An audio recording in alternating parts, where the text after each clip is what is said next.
Di awal episode 2 ini, terlihat distrik Singgasina porak-poranda dan terdengar teriakan di mana-mana, sehingga suasana sangat terasa mencekam.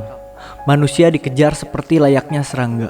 Di tengah kekacauan, Eren marah kepada Hannes yang tak bisa membantu ibunya. Hannes mengaku ketakutan dan meminta maaf. Para penduduk mengungsi ke arah perahu. Penduduk mengantri menunggu giliran menaiki perahu. Di tengah kerumunan, terlihat Eren dan Mikasa. Eren yang terlihat shock berat berhasil menaiki kapal dengan bantuan Hannes. Scenes berpindah kepada pasukan penjaga tembok yang mencoba menjaga gerbang kedua menuju gerbang tembok Maria.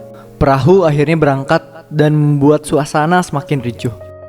Perdebatan hebat antara Hannes terjadi karena gerbang distrik Singgasina ditutup paksa oleh pasukan penjaga. Di sisi lain, saat gerbang akan ditutup, para penjaga gerbang Singgasina panik melihat Titan dengan armor yang dapat melindungi dari tembakan meriam. Mereka pun lari berhamburan menuju ke dalam tembok Maria. Titan armor pun berlari menabrak dan berhasil menghancurkan gerbang dinding terluar Maria. Semua para penumpang perahu melihat kejadian itu termasuk Eren. Sejam setelah kejadian tersebut, wilayah selatan tembok Maria dikuasai oleh para Titan, memakan korban 10.000 jiwa dan pengungsi hanya 500 orang. Dengan kejadian ini yang membuat Eren semakin membenci Titan, Eren pun berikrar akan membasmi seluruh Titan yang ada. Kembali Eren terbangun dari mimpi tentang ayahnya, yang membuat Mikasa semakin khawatir. Para pengungsi berpindah ke distrik Trost dari kejadian Singgasina.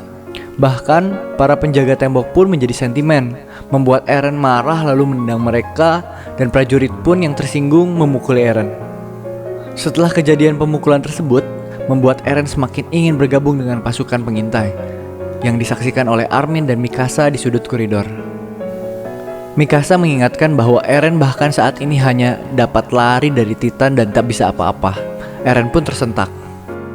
Sementara itu, kekurangan pangan menjadi fokus utama yang sangat sulit dipecahkan karena wilayah tembok terluar hilang.